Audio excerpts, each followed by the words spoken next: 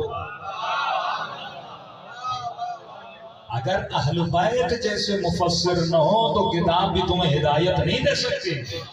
اگر نبی جیسا رسول سمجھانے والا نہ ہو تو کتاب تجھے سمجھ میں نہیں آتی، کیونکہ اسی کتاب سے کفر کے فتوے نکلتے ہیں، اسی کتاب سے شرک کے فتوے نکلتے ہیں۔ تو یہ جتنے مفتی اور مولوی لوگوں کو گمراہ کرتے ہیں، کس کے ذریعے سے کرتے ہیں؟ کتاب کے ذریعے سے کرتے ہیں۔ تبھی فرمایا کہ خالی کتاب بھی تمہیں ہدایت نہیں دیتی، ایک ہاتھ میں کتاب رکھو، دوسرے ہاتھ میں دامن اہل بیت کو رکھو،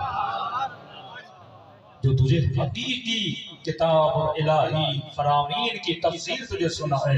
تو فرمایا ہاں یہ ممکن ہے کسی انسان کے پاؤں سے تیر نکل جائے اور اسے پتہ تک نہ چلے۔ کل میں نے چھوٹی سی مثال دی تھی کہ کئی جوان کرکٹ کھیلتے ہیں نا، بتایا تھا میرے آپ کو، پھٹ جاتا ہے پاؤں، زخم ہو جاتا ہے، لیکن اسے پتہ نہیں لگتا۔ کیوں نہیں لگتا؟ کیونکہ اس کھیل سے اسے عشق ہے، اسے محبت ہے، اس عشق میں زخموں کا بھی پتہ نہیں لگتا۔ تو علی کو تو عشق خدا تھا، عشق پروردگار عالم تھا۔ تو جب نظارہ کرے محبوب ہو بندہ تو اسے پتہ نہیں لگتا کہ ہو کیا رہا ہے۔ اور دلیل قرآن بھی ہے، قرآن میں سورہ یوسف ہے، غالباً نمبر 12 ہے، ارشاد ہوتا ہے کہ مصر کی کافرہ عورتوں نے جناب زلیخا پر اعتراض کیا ہے، زلیخا تو اپنے غلام پہ عاشق ہو گئی، ایسا کیا تھا تیرے غلام میں؟ جناب زلیخا نے کہا ہے مجھ پہ اعتراض کرنے والی ہو، تمہیں حق ہے اعتراض کرنے کا، لیکن یہ مت کہو تیرے غلام میں ایسا کیا ہے، ابھی تک تم نے یوسف کے حسن کو دیکھا ہے۔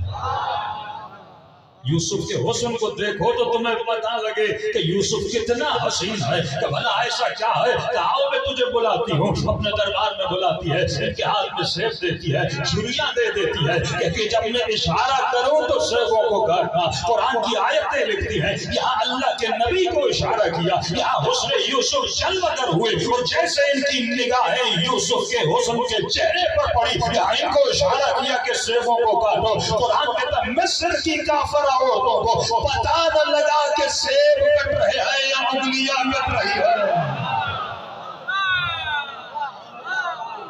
یہ کوئی قصے اور داستان کی کتاب نہیں ہے، یہ قرآن ہے جس پر اگر ایمان نہ رکھو تو تمہارا ایمان تباہ و برباد ہو جائے۔ مصر کی کافرہ عورتیں ہیں، میں بار بار لفظ زور کر دے رہا ہوں، کافرہ عورتیں ہیں جن کے وجود میں ذرہ برابر ایمان نہیں ہے، وجود کفر سے بھرا ہوا ہے، اور جب کفر نے نور نبوت کو دیکھا اسے پتہ نہ چلا کہ انگلیاں کٹ رہی ہیں یا سیب کٹ رہے ہیں۔ ارے وہاں پر دیکھنے والا کوئی معمولی نہیں تھا، کل ایمان علی مرتضیٰ تھے، اور کسی یوسف کے حسن کو نہیں دیکھ رہے تھے بلکہ خالق حسن یوسف کو دیکھ رہے تھے۔ تو علی کو کیسے پتا چلتا؟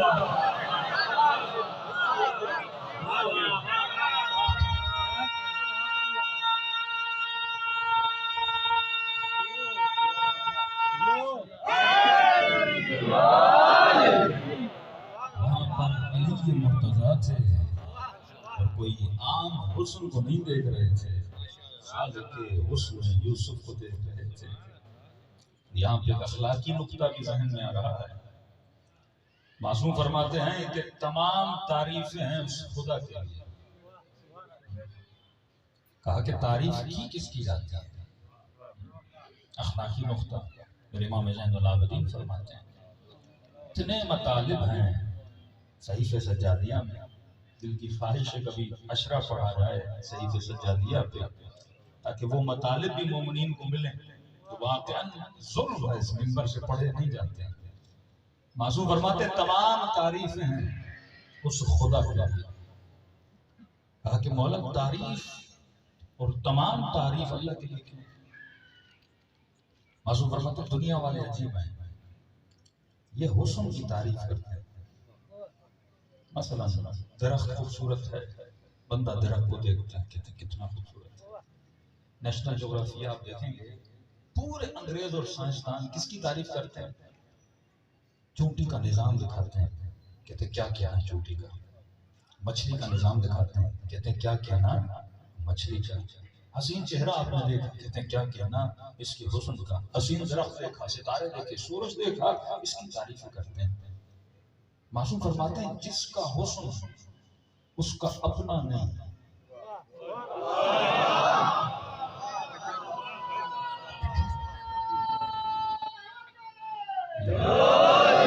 عجیب ہے انسان جس کا حسن اس کا اپنا نہیں، جس کو علمی اصطلاح میں کہتے ہیں جس کا حسن اس کا ذاتی نہیں۔ بھائی اگر عارف کاظمی کا چہرہ ایسا ہے تو اس میں میرا کیا کام ہے؟ اگر آپ کا چہرہ ایسا ہے تو اس میں آپ کا کیا کمال ہے؟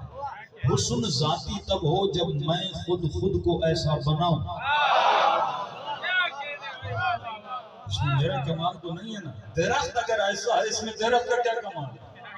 درخت کو بنایا گیا ہے، اس نے خود کو بنایا نہیں ہے۔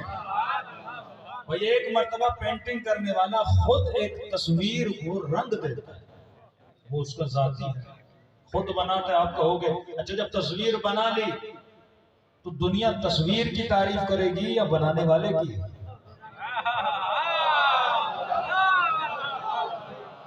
ایوارڈ کس کو ملے گا، تصویر کو یا بنانے والے کو؟ کتنے اہم ہے دنیا والے، حسن کو دیکھ کر حسن کی تعریف کر رہے ہیں، خالق کے حسن کی تعریف نہیں کر رہے۔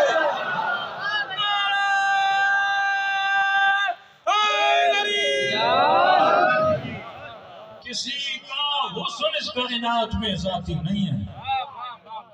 انبیاء سے لے کر اولیاء سے لے کر عام انسانوں سے لے کر یہاں تک ایک چھوٹا سا پتھر اٹھاؤ اس کا حسن ذاتی نہیں ہے۔ اب مولا فرماتے کائنات میں ایک ہے جس کا حسن اس کا اپنا ہے، عطا کردہ نہیں ہے، جس نے کسی سے حسن لیا نہیں۔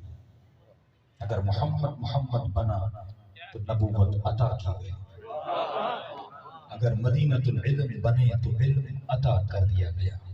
وعلم آدم الاسماء کلہا، آدم کو تمام تر اسماء کی تعلیم دی گئی، اپنا نہیں تھا دیا گیا تھا۔ لیکن فرمایا کائنات میں ایک ہے جس کا حسن اس کا اپنا ہے، وہ ہے پروردگار عالم۔ فرمایا تبھی ہم کہتے ہیں الحمدللہ رب العالمین۔ تمام تعریفیں کس کے لیے ہیں؟ اچھا عام مومن سے پوچھو اگر کسی گھر پہ جاؤ اس نے آپ کی بڑی دعوت کی سفرہ لگایا، سامنے مرغی بریانی گوشت، اور بندہ جائے کہ کیا کہنا مرغی کا، کیا کہنا اس چاول کے دانے کا، کیا کہنا اس سبزی کا، اور جس نے بلایا وہ دیکھ رہا ہے بندہ اس کی تعریف کی جائے میری کیوں نہیں کرتا؟ مرغی کی تعریف کر رہا ہے، چاول کی تعریف کر رہا ہے، شربت کی تعریف کر رہا ہے، لیکن جس بیچاری نے بنایا، جس نے تجھے بلایا تو اس کی تعریف نہیں کر رہا۔ تو اللہ بھی کبھی کبھی کہتا ہوگا عجیب بندہ ہے، میرے حسن کی تعریف کر رہا ہے، میری تعریف کیوں نہیں کر رہا؟ تو یہ وہ معارف یہ کب ملتے ہیں؟ جب انسان میں شعور آئے، صرف لفظوں کو رٹنے سے، نظریے کو پالنے سے کچھ نہیں ہوتا. جب میں نے کہا پاکستان کا مطلب کیا، ہر بچے کو یاد ہے کہ پاکستان کا مطلب ہے لا الہ الا اللہ، لیکن اس ملک کے کس کونے میں لا الہ الا اللہ نظر آتا ہے؟ اوپر سے لے کے نیچے تک آ جائے. جس کے پارلیمنٹ کے لاؤنجز میں جاؤ تو وہاں سے شراب کی بوتلیں ملتی ہیں، اور کوئی پکڑا بھی جائے تو کہتا ہے شہد تھی. یہ حال ہے اس ملک کا. ایک تو بندہ گناہ کرے پھر اس طرح چھپائے کہ نجس کو حلال کا نام دے. شہد میں اللہ نے شفا رکھی ہے لیکن ان کو شراب میں شفا نظر آتی ہے. تو یہ تب ہوتا ہے جب نظریہ ہو لیکن عمل نہ ہو. تو وہ قومیں کبھی بھی ترقی نہیں کرتی جو صرف نظریوں کو پکڑے. اس ملک کا نام کیا ہے؟ پاکستان.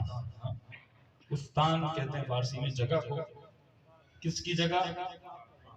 پاک لوگوں کی جگہ. لیکن اکثر تو نجس ہیں.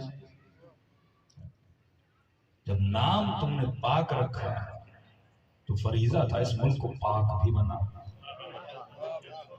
پاک ملک طہارتوں سے بنتا ہے، گناہوں سے نہیں بنتا. بَعِثْتُ لِأُتَمِّمَ مَكَارِمَ الْأَخْلَاقِ میں مبعوث ہوا تھا کہ امت کو اخلاق کی بلندیوں پر پہنچاؤں. اور یہاں اقدار اخلاقی کیا ہیں وہ آپ کو نظر آتا ہے. تو صرف لفظوں کے رٹنے سے مومن نہیں بنتا. 4 لفظ ابو سفیان نے بھی کہے تھے لا الہ الا اللہ محمد رسول اللہ، لیکن قرآن نے کہا ابھی کہہ دو، ابھی اسلام لائے ہو، ابھی ایمان تمہاری دلوں میں داخل نہیں ہو. اصل ہے دخول ایمان، نہ ہے لفظوں کی ادائیگی. اتنے سالوں سے ہم حوضے میں پڑھے کہ جو تعریف کی جاتی ہے نا انسان کی، جو انسان میرے سامنے بیٹھا ہے اور آپ جسے دیکھ رہے ہیں، یہ تعریف ائمہ نے نہیں کی انسان کی. علم لاجک میں اور علم المنطق میں جو انسان کی تعریف کی جاتی ہے وہ یہ ہے کہ الانسان حیوان ناطق. مدرسوں میں چلے جائیے اور کسی طالب علم سے پوچھیے بھائی انسان کی تعریف کا ڈیفینیشن آف ہیومن کیا ہے؟ انسان کہتے کس کو ہے؟ تو کہتے ہیں انسان کی تعریف یہ ہے کہ انسان وہ حیوان ہے جو بولتا ہے، یا جو سوچتا ہے، یا جو فکر کرتا ہے. باقی ہر چیز میں یہ حیوان ہے. کھانے میں، پینے میں، جسم میں اس کی خواہشیں، اس کی ضرورتیں سیم ہیں حیوانوں والی. لیکن ایک فرق ہے اس حیوان میں کہ یہ بولتا ہے، دوسرے حیوان بولتے نہیں. کسی نے کہا مولانا طوطا بولتا ہے، میں نے کہا وہ خود سے نہیں بولتا، اسے جو سکھاؤ وہ بولتا ہے. انسان کی خوبی یہ ہے کہ انسان جو بولتا ہے اپنی فکر سے بولتا ہے. اگر نہیں بول رہا تو یہ بھی بولتا ہے. اگر انسان ہے تو اپنی فکر سے بولے، جو سوچے فکر کرے اس کے بعد اس کلمات اس کے منہ سے جاری ہو جائیں، یہ انسان ہے. اور کہا کہ واضح فرق انسان اور حیوان میں یہ ہے کہ حیوان کی زندگی ہزارہا سال پہلے جیسی تھی آج ویسی ہے، کیونکہ اس کی فکر میں ارتقا نہیں، ترقی نہیں. مثلا چڑیا ہے 1000 سال پہلے جیسے گھونسلہ بناتی تھی ویسا بناتی، اس کو محدود علم دیا گیا، وہ بھی عطا تھا، کسی مدرسے میں سیکھا نہیں چڑیا نے.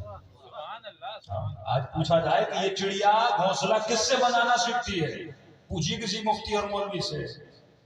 یہ اتنے حیوان، یہ کبوتر، یہ چڑیا، یہ بھینس، یہ بکریاں جو اپنی زندگی گزارنے کے لیے طریقے بناتی ہیں، یہ کس سے سیکھتے ہیں؟ یعنی سیکھتے نہیں ہیں، ان کو سکھایا جاتا ہے. تو میں نے کہا جس چڑیا کو خدا سکھا لے، جس چڑیا کو خدا سکھا دے وہ ایسا گھونسلہ بناتی ہے، اور اسے علم کون دے رہا ہے؟ پروردگار عالم دے رہا ہے. تو جب چھوٹے سا علم خدا کسی کو دیتا ہے، پوری دنیا اس پہ ریسرچ کر رہی ہے، انہوں نے سیکھا کہاں سے. تو تصور کرو جو مدینۃ العلم ہوگا خدا سکھاتا ہے.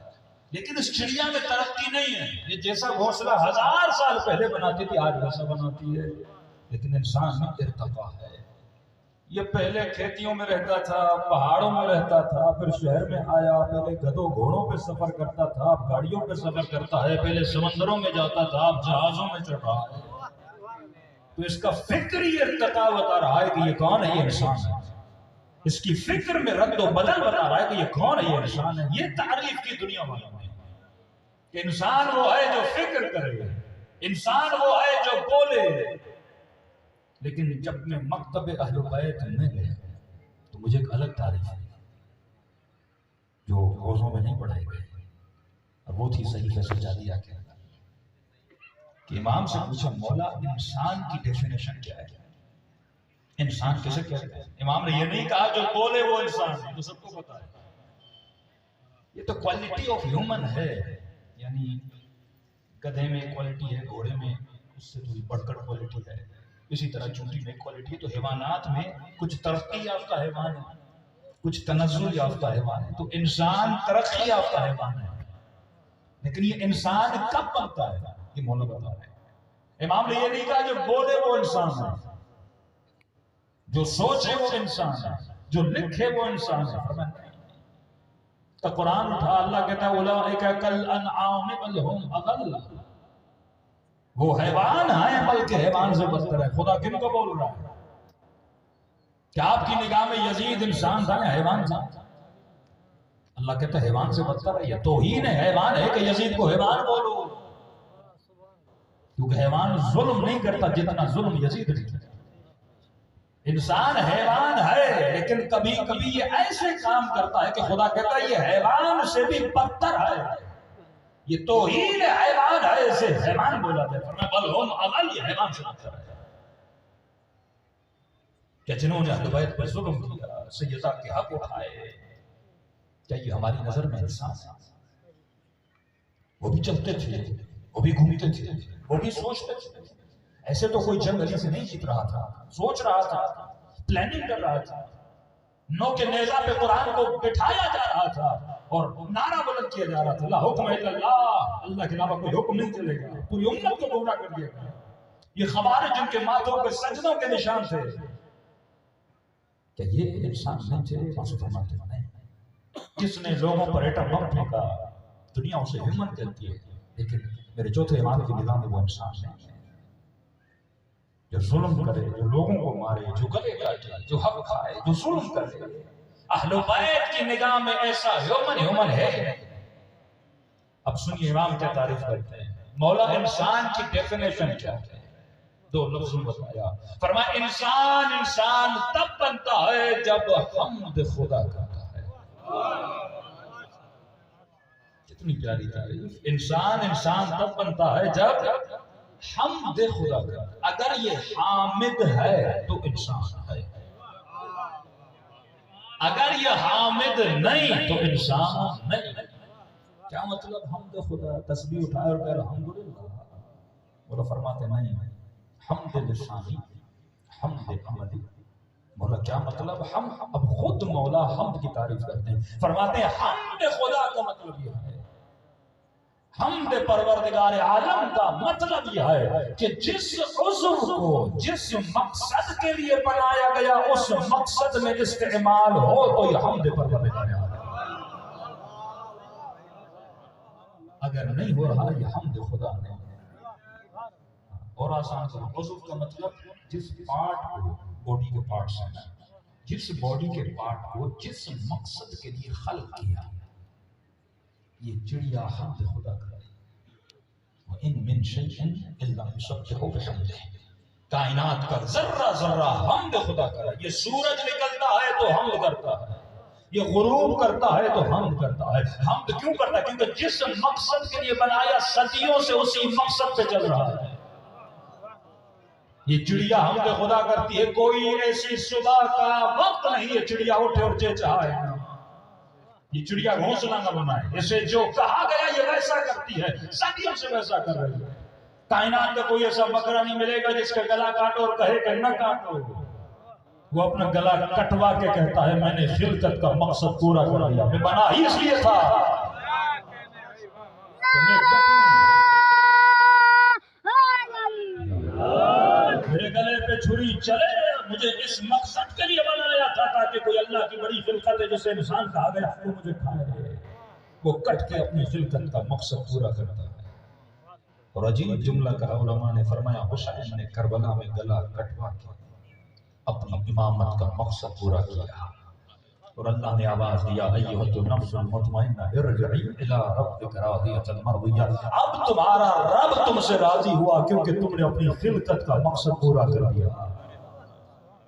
ہر شے کائنات میں آئی ایک مقصد کے تحت آئی ہے، اسی طرح خدا نے جتنے تمہارے اعضاء بنائے اگر یہ اس مقصد کو پورا کریں یہ حمد پروردگار عالم ہے۔ آنکھیں وہ دیکھیں جس کے لیے بنی، زبان وہ بولے جس کے لیے بنی، کان وہ سنے جس کے لیے بنا، ہاتھ وہ کریں جس کے لیے بنے ہیں، قدم وہاں جائیں جہاں جانے کے لیے بنے ہیں، شکم میں وہ لقمہ جائے جس کے لیے شکم کو بنایا گیا ہے۔ اگر یہ ساتوں اعضاء یہ کریں تو یہ کیا ہے؟ حمد پروردگار عالم ہے۔ میں اتنے سالوں سے سوچ رہا تھا ارے قرآن تو سارا قرآن ہے لیکن قرآن میں سورہ حمد کو پڑھنا واجب کیوں ہے؟ اور میں اللہ اکبر کہہ کے سورہ حمد پڑھ کے اپنی انسانیت کا ثبوت دے کہ تو انسان ہے۔ ایک ہی سورہ واجب کیوں ہے؟ الحمدللہ رب العالمین۔ جب تو حمد خدا کرتا ہے، یہ آخر میں دن میں 5 نمازیں واجب کی گئی تاکہ آپ پورا دن اپنے اعضاء سے حمد خدا کریں۔ اب نماز میں 17 منٹ کھڑے ہو کر اپنی زبان سے حمد خدا کریں، تب جا کے تمہاری خلقت کا مقصد پورا ہو جاتا ہے۔ اب سمجھ آیا کہ اہل بیت ایسے کیوں کرتے تھے، نماز میں کیوں رہتے تھے؟ یہ کیا تھا؟ حمد پروردگار عالم تھا۔ فکر کا بھی حمد ہوتا ہے، ہاتھوں کا بھی حمد ہوتا ہے کہ میرے چھٹے امام جعفر صادق مولا ممبر پر جاتے ہیں اور فرماتے ہیں لوگوں میں روز آتا ہوں تمہیں کچھ نہ کچھ سناتا ہوں، لیکن آج کچھ سناؤں گا نہیں، تم سے سنوں گا۔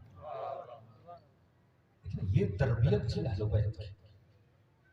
سب سے بڑا دشمن ہمارا کون ہے؟ نہ شمر ہے، نہ یزید ہے، نہ سپاہی صاحب ہے۔ کسی نے کہا مولانا سب سے بڑا دشمن ہمارا شیطان ہے، میں نے کہا وہ بھی نہیں۔ شیطان اگر سب سے بڑا دشمن ہوتا تو حبیب کو گمراہ کرتا۔ شیطان اگر سب سے بڑا دشمن ہوتا تو حر کو حسین کے لشکر میں جانے کیوں ہوتا؟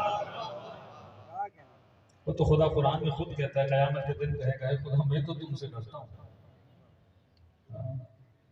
یہ گناہ خود کرتے ہیں، الزام مجھے لگاتے ہیں، تو اس نے بھی تو مشورہ دیا نا، کبھی تجھے دھکا تو نہیں دیا نا۔ تو سب سے بڑا دشمن انسان کا کون ہے؟ کبھی سوچیے، وہ ہے انسان کی اپنی جہالت۔ آج کے شیاطین سر اس چیز سے جو فائدہ لے رہے ہیں ہمارے جہالت سے فائدہ لے رہے ہیں۔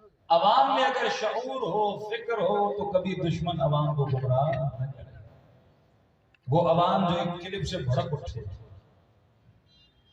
نہج البلاغہ مولا کا جملہ مولا فرماتے ہیں کچھ لوگ علی کو سب سے زیادہ تکلیف عوام ہے۔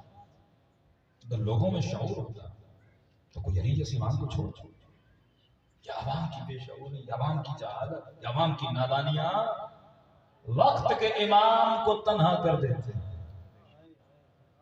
عوام کی جہالت اور نادانی 1000 سال گزر جاتے ہیں لیکن امام غیب کے پردے سے باہر نہیں آتا، کیونکہ شعور نہیں ہے، کیونکہ فکر نہیں ہے۔ فرماتے جس طرح بندر کو ڈھول کی ٹاپ پہ نچوایا جاتا ہے اور وہ تب ہوتا ہے جب عوام پاگل ہو تو لوگ اس طرح نچواتے ہیں۔ مولا فرماتے جس طرح بکریوں کے ہجوم کو ایک چرواہا سیٹی بجا کے بلواتا ہے، ساری بکریاں آ جاتی ہیں، اور آج بھی چھوٹے چھوٹے کلپ بنا کے عوام کو نچوایا جاتا ہے۔ وہاں سے کلپ آتے ہیں، لوگ ناچنے لگتے ہیں، سارا شور شرابہ کلپوں پہ ہوتا ہے۔ ایک کلپ آئے عوام جذباتی ہوتی ہے، ایک کلپ آئے عوام۔ تو یہ جو کلپ بازیاں چل رہی ہیں نا، اس نے کلپ نکال دیا، میں نے کلپ نکال دیا، اس نے کلپ نکال دیا، تو پورے ملک کی فضا کو سے کیا کیا جاتا ہے؟ خراب کیا جاتا ہے۔ وہ شیعہ عوام ہو، وہ سنی عوام ہو، اگر جہالت ہو تو ہر طرح کا مفتی آ کے انہیں گمراہ کر سکتا ہے، کیونکہ جہالت ہے۔ اسی پاکستان میں پروپیگنڈا کیوں ہوتا تھا؟ جاہل اسے نہیں کہتے جو ایم اے پاس نہیں ہے، پڑھے لکھے جاہل بھی ہوتے ہیں، پروفیسر ہے، ایم اے پاس ہے، بہت بڑا آفیسر ہے، لیکن شعور نہیں ہے۔ مولا فرماتا ہے مومن کیس، مومن کی ایک نشانی ہے، مومن میں صفت رشد ہوتی ہے، اگر یہ رشید نہیں، یہ مومن نہیں۔ صرف نعرہ مارنا، مجلس پڑھنا، مجلس میں آنا، یہ تو مومن کی نشانی نہیں ہے نا۔ مومن رشید ہوتا ہے، مومن فتنوں کو سمجھتا ہے، مومن ہواؤں کو پرکھتا ہے کہ مجھ سے کیا کروایا جا رہا ہے۔ کیوں سادہ سادہ مومن بھڑک جاتے ہیں؟ تو یہی چاہتے ہیں شیعہ سنی آپس میں لڑیں۔ افغانستان کے حالات آپ دیکھ رہے ہیں کہ میں نے کہا وہ جانتے ہیں آپ کے دل میں محبت کیا ہے، بغض کیا، انہی چیزوں کو ابھارتے ہیں، لوگوں کو آپس میں لڑاتے ہیں۔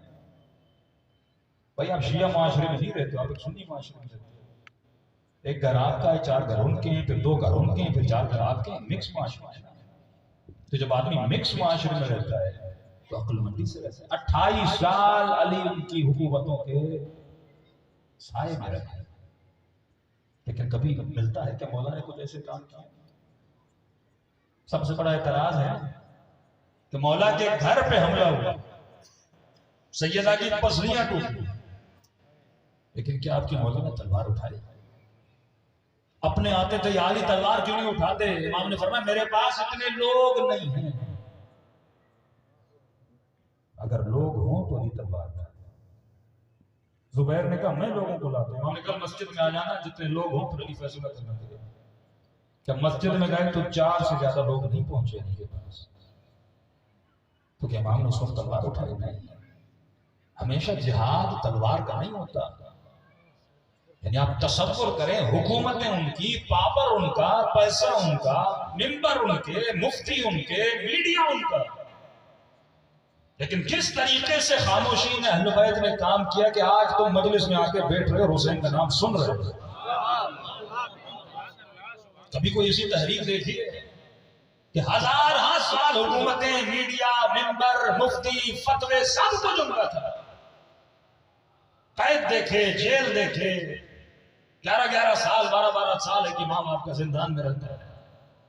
ایک امام کا نام ہی عسکری پڑ جاتا ہے کیونکہ عسکر میں رہتے تھے، فوجی چھاونیوں میں رہتے تھے، شیعہ امام سے مل نہیں سکتے تھے۔ ایک گھی بیچنے والا جب جاتا تھا، دیگ اندر جاتی تھی، دیگ کے نیچے خط چھپے ہوئے ہوتے تھے، پھر واپس آتی تھی، پھر اس دیگ میں امام خطوں کے جواب دیتے تھے۔ لکڑی بیچنے والا جاتا تھا، لکڑی کے بیچ میں خط چھپا کے جاتا تھا، امام وہ خط نکالتے تھے، جواب لکھتے تھے۔ یہ رابطہ تھا امام کا امت کا۔ اس مکتب کو یہاں تک پہنچایا، جذباتی ہو کر نہیں، فکر سے، عقل سے۔ 4 گالیاں دے دو گے کیا ہو جائے گا؟ 5 گالیاں وہ تمہیں دیں گے۔ یہ مذہب عقل ہے، ہوش ہے۔ یہودیوں کو کثرت سے مارا گیا نا، کہ یہودیوں نے جنگیں لڑی۔ آج یہودی ہر جگہ پر ہے، کمپنیاں ان کی ہیں، آپ کے ملک کے بڑے بڑے کمپنیاں آپ دیکھیں ساری یہودیوں کے ہاتھ میں ہیں۔ دنیا کے سب سے زیادہ یہودی ساؤتھ افریقہ میں، امریکہ کے بعد کوئی ایسی کمپنی نہیں ساؤتھ افریقہ کی یہودیوں نے خریدی کی۔ دنیا کے ٹاپ پروفیسر ان کے، ٹاپ سائنسدان ان کے، سارا بینکنگ سیکٹر ان کا، ایلوپیتھی کی جتنی دوائیاں ہیں سارے دوائیوں کے سیکٹر ان کے ہاتھ میں۔ کیوں ہے؟ کیونکہ اگر دشمن بھی عقل مندی سے کام لے تو نتیجہ دے دیتا ہے، اپنا بے وقوفی بھی کرے تو خدا نتیجہ نہیں دیتا۔ تو اہل بیت نے جو 200-250 سال کا پیریڈ ہے مولا علی سے لے کر 11ویں امام تک، اور پھر گولڈن دور آتا ہے میرے 6 اور 5ویں امام کا دور، یہ کہتے شیعت کا گولڈن پیریڈ تھا، کیونکہ حکومت آپس میں لڑ پڑی، موقع ملا اہل بیت کو۔ اور اتنا انہوں نے صرف اس 2 ادوار میں، 5ویں امام کا دور اور 6ویں امام کا دور، اس کے علاوہ تو کسی امام کو فرصت ہی نہیں تھی علم پھیلانے کی، علم دینے کی۔ 2 امام، جتنا کچھ علم آپ کے پاس ہے 2 اماموں کا علم ہے، 80% 2 اماموں کا علم ہے۔ فقی حدیثیں، تربیتی حدیثیں، اخلاقی حدیثیں، اور جتنی دعائیں میں نہیں وہ 4تھے امام، یعنی 4تھے امام کی دعائیں اور 5ویں اور 6ویں امام کے فرامین اور احادیث و تربیتی کلام، یہ وہ کام تھا، کیونکہ علم باقی رہتا ہے۔ انہوں نے لوگوں کو عقل مندی کا درس دیا۔ دشمن کے دربار میں دشمن کا رائٹ ہینڈ تھا، لیکن غلام تھا میرے 7ویں امام کا۔ ایسے نہیں اہل بیت نے کام کیا جذباتی ہو کر، قاتل امام ہے پتا ہے امام کو زندان میں ڈالا ہوا ہے، خط لکھتا ہے مولا اس کے پاس کام کرو گے، امام کا کام کرو، شیعت کو بچانا ہے، دفاع تشیع کرنا ہے. اتنے لوگ ہماری قیدوں میں جیلوں میں، تم ہوگے تو دفاع کر سکو گے نا. یہ بے عقلی کو وہاں پہ چھوڑ کے کرسی خالی کر دیں دشمنوں کے لیے. اماموں سے خط لکھتے ہیں کہ آج کے بعد وضو ایسے کرنا جیسے میں کہہ رہا ہوں،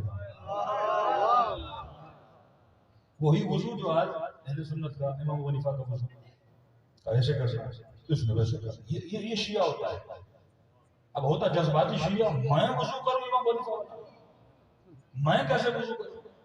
وہی جذباتی شیعہ مجتہد منع کر دے کہ بھائی فلاں فلاں پہ لعنت نہ بھیجو، یہ تشیع کے فائدے میں نہیں ہے، میں کیسے لعنت نہ بھیج دے گا؟ بھائی جس نے فتویٰ دیا ہے وہ بھی تو سید ہے نا،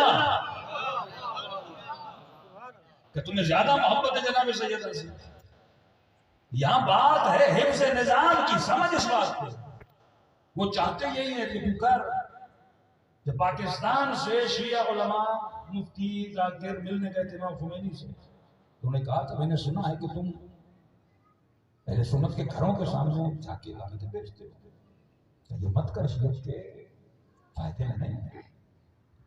حالانکہ امام خمینی کی سخت ترین کتاب ہے، خلفاء کے حوالے سے سخت ترین کتاب اگر کسی مجتہد نے امام خمینی نے لکھی ہے، کہ جب حکومت میں آئے کہ اس کتاب کو نہ چھاپا کرو کیونکہ اب تشیع کے خلاف سب سے زیادہ اتحاد المسلمین کی تنظیمیں شیعہ نے بنائی. کیوں؟ قرضاوی کی بات کر رہا ہوں، مصر کا قرضاوی جو داعش کا سمجھو مفتی تھا عراق میں، اس کی تیسری بیوی 18 سال کی عمر ہے، وہ قرضاوی کو چھوڑ کے بھاگ گئی. اس نے خود لکھا ہے کہ جب میٹنگ ہو رہی تھی قرضاوی کی، اور اس نے اس میٹنگ میں اپنے مفتی اور مولویوں کو کہا کہ اتحاد بین المسلمین کا نقصان سب سے زیادہ ہمیں ہو رہا ہے اور سب سے زیادہ فائدہ شیعوں کو ہے. کیونکہ جب اتحاد کی فضا بنے گی تو شیعہ بتا پائے گا نا کیا کیا ہوا تھا. ہمیں تو نقصان ہے ہی نہیں اتحاد. اتحاد ہوگا 4 لوگ آئیں گے نا تمہاری مجلس میں، اتحاد ہوگا تم بتا پاؤ گے نا چوتھے امام کیا تھے، 5ویں امام کیا تھے، 6ٹھے امام کیا تھے. جب نفرت کی فضا ہوگی وہ تیرے ساتھ ملے گا نہیں. یہی نفرت، یہ نجس ہے، ان کی مجلسیں ایسی ہیں، ان کا نظر و نیاز وہ آئے گا. جب قریب نہیں آئے گا تو اسے پتہ کیا چلے گا نور ہوتا کیا ہے. قریب کرو نا ان کو، قریب کریے آئیں گے محبت کے بارے. قرآن کہتا ہے کسی کے چھوٹے خدا کو برا بلا نہ کہو. اس کا مطلب یہ نہیں کہ اس کی محبت ہمارے دل میں آئے، اس کا مطلب نہیں ہم ان کی تعریفیں کریں گے. مطلب یہ ہے فضا اتحاد کی بنا. اور کل بھی میں نے کہا یہ ہماری اپنی نادانی ہے کہ ہم ان کے کلپ کو خود ہی مشہور کرتے جا رہے ہیں، مشہور کرتے جا رہے ہیں. بھائی رپلائی دینے کی ضرورت نہیں ہے ایسے بندوں کو. ایک چھوٹا سا گروہ ہے جو بار بار چاہتا ہے کہ میں ابھارا جائے، میرا نام بلند کیا جائے، ورنہ بڑے بڑے علماء بریلوی طاہر قادری صاحب ہیں، دوسرے علماء، انہوں نے برملا موقف اپنا اپنا ہے کہ اہل سنت کا موقف یزید کے لیے، اس کے باپ کے لیے کیا موقف ہے. وہ خود کہتے ہیں کہ ظاہری حکومت تھی خلفاء کے پاس تھی، لیکن اگر روحانی ولایت تھی تو علی ابن ابی طالب کے پاس تھی. روحانی ولایت تک تو آ گئے نا، تو آدھا مطلب تو آپ کا پورا ہو گیا. اب وہ روحانی تک لائے ہیں تو مجلس میں بلا کے جسمانی ولایت میں بنوا لیں.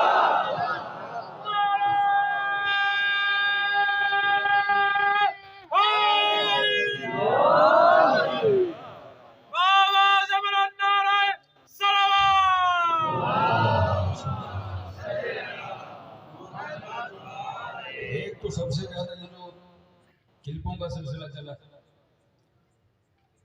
ہم بیٹھے ہوئے تھے قوم میں، کچھ علماء کے ساتھ گفتگو ہو رہی تھی. کلپوں نے بڑا خراب کیا ہمارے پاس ملک کو، کیونکہ آج محنت تو کرنی نہیں، شہرت بڑی آسانی سے مل جاتی. 4 کلپ بنا دو، ایک میڈیا گروپ بنا دو تو کلپ وائرل ہو جاتی ہے، لوگ سنتے رہتے ہیں. بعض تو مجلس کلپ کے لیے پڑھتے ہیں، ایسا جملہ کہوں اچھا کلپ بن جائے.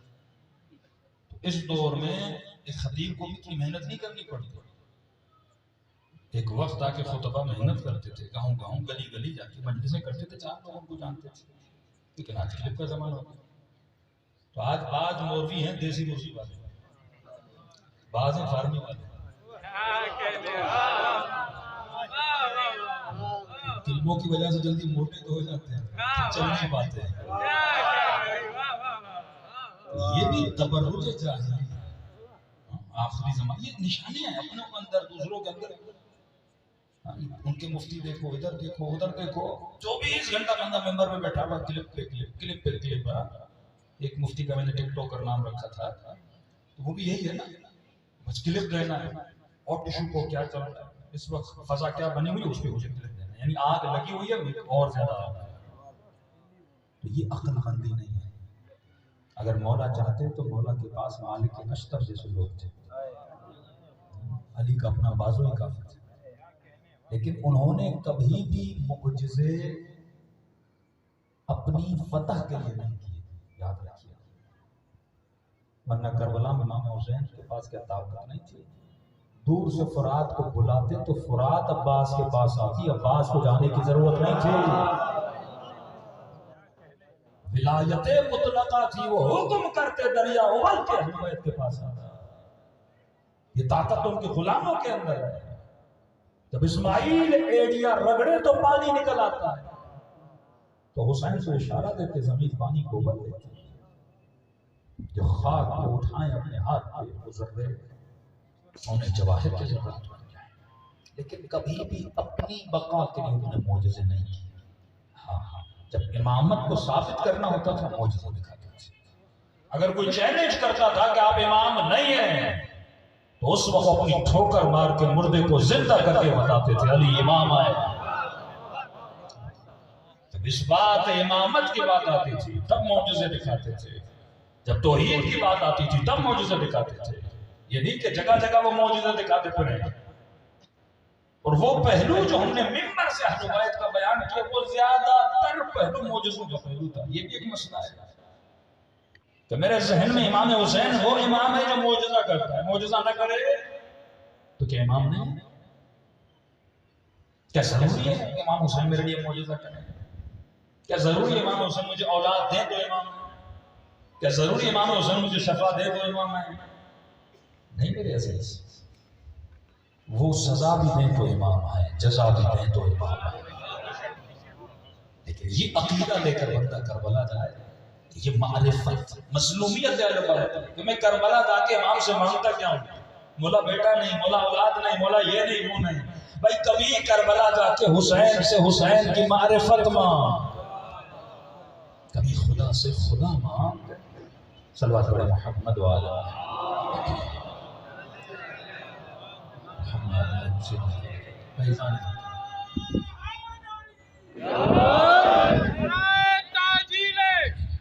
ظہور امام زمانہ باواز ابراہیم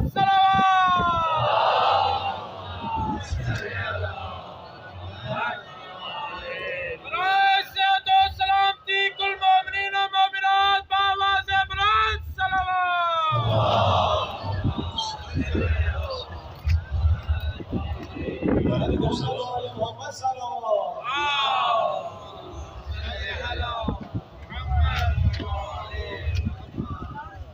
جو چیزیں گرنے کا خدشہ کو بھی اتار لیں مسئلہ سے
سلام کرے ان ہستیوں پہ جنہوں نے اپنا سب کچھ راہ خدا میں لوٹا دیا. مرد نے بھی عورت نے بھی بچے نے بھی جوان نے بھی.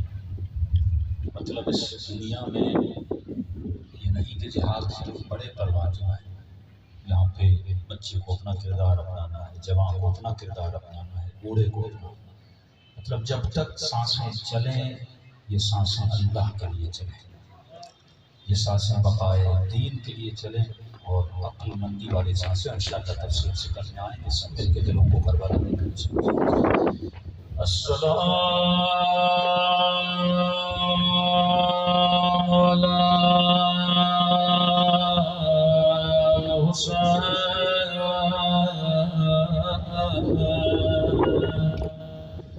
وعلی علی ابن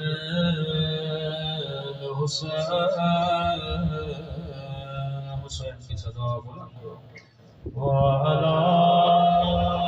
اولاد حسین وعلی اصحاب سب مل کے السلام علی حسین وعلی علی ابن وعلی اولاد وعلی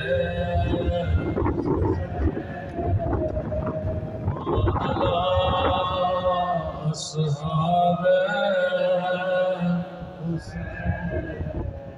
میرا سلام ہو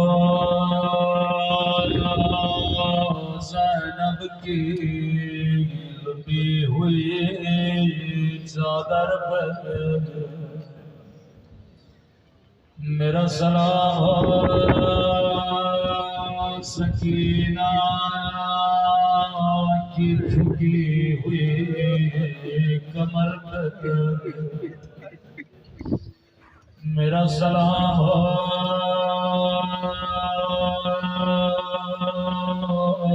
قیدی بیویوں کے بندھے ہوئے ہاتھوں پر، عزیزوں آپ رو رہے ہو، کسی نے آپ کو رونے سے روکا نہیں ہے، کسی نے آپ کو تماچے نہیں مارے، لیکن جب بیویاں روتی تھی کبھی شمر کے تابعان، کبھی ظالم کے تماچے، بڑا مقام ہے زینب کا، آواز میں بڑھائیے۔ فرمایا بچپنے میں اماں کی ٹوٹی ہوئی پسلیاں دیکھی، اللہ کسی بچی کو ماں کا جنازہ نہ دکھائے۔ ابھی جوان ہوئی علی مولا کے سر پہ بڑے ملزم کی ضربت کا بار دیکھا، اپنے ہاتھوں سے پٹیاں باندھتی تھی۔ ابھی بابا شہید ہوئے، حسن کو سفید کفن پہنایا تھا، تھوڑی دیر کے بعد خود کفن سے تیر نکال رہی تھی۔ یہی زینب ہے جب بڑھاپا آیا، ہائے کربلا کربلا، 70 قدموں سے حسین کے سینے پر شبر کو زور دیکھا تھا، 11 محرم کو اونٹ پہ سوار تھی، حسین کے جنازے کو تیروں پر دیکھا، عجب نہیں آواز آئی زینب کیا میرے بدن سے تیر نکالو گے؟ جواب دیا ہوگا حسین کیسے نکالو، وہ میرے ہاتھ پسے گردن بندے،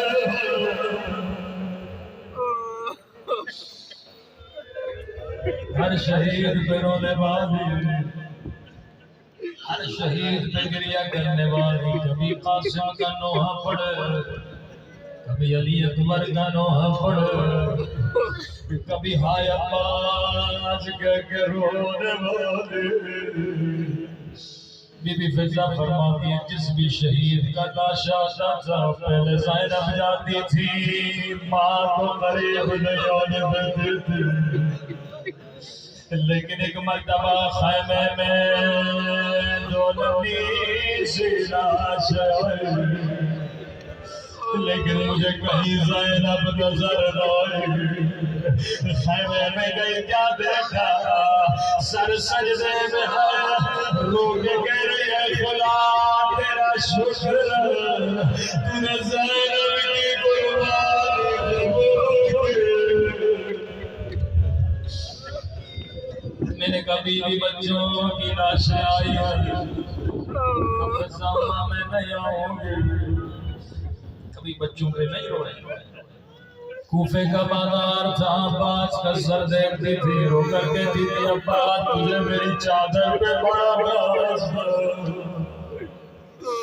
کبھی علی اکبر کا ماتم کرے، کبھی قاسم کا ماتم کرے، لیکن پورے سفر میں زینب اپنے بچوں پہ نہیں روئی۔ زندان شام میں فرمایا جب رہائی کا وقت آیا سب سر لائے گئے، علی اصغر کا سر آیا رباب نے گود میں لیا، قاسم کا سر آیا قاسم کی ماں نے لیا، حسین کا سر آیا زینب نے گود میں لیا۔ ایک مرتبہ تو لمبی سی گردن آئے، ہر بی بی انتظار میں ہے زینب جائے، لیکن زینب کبھی قاسم پر روئے کبھی اصغر پر۔ سر لانے والے نے کیا ان سروں کی ماں مر گئی، فضا نے نمی سی گردن لی، کبھی بھی کیا بچوں سے ناراض ہو، رو کر کا پاکتا میرے کی بیٹی ہو، او زینب جو ایک مرتبہ پھر واپس نہیں لوٹا۔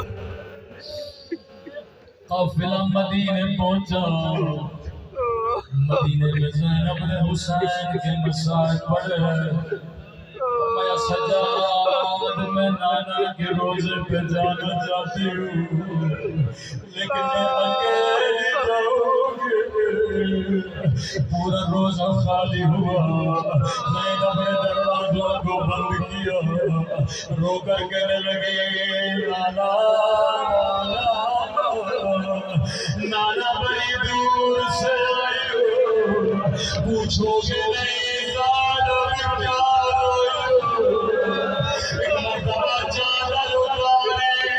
اپنی کلائیوں سے کپڑا ہٹایا، کلائیوں کو بنا کے بنانا تیری امت میں میری چادر چھیلے، بنانا شکر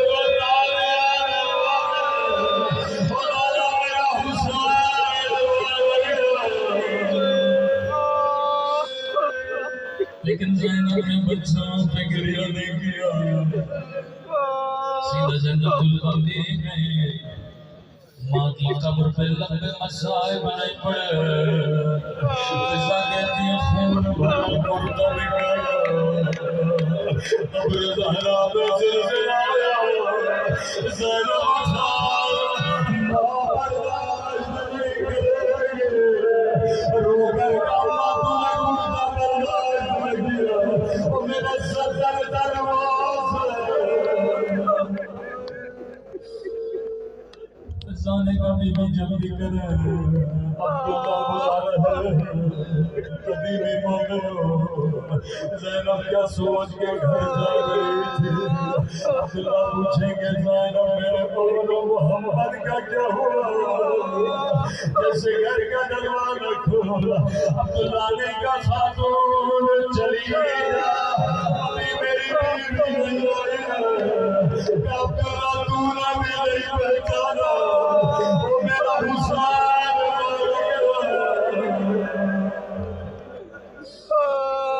وہاں پر بھی زینب نے بچوں کا نام نہ لیا، لیکن کب تک صبر کرتی، زینب بھی ماں کا دل تھا۔ ایک مرتبہ بچوں کا کمرہ کھولا، زینب نے سے مسلح دیکھے، مسلحوں کو سینے سے لگا، اے خدا میرا دل دیکھنا، اب زینب کو بھی ماتم حسن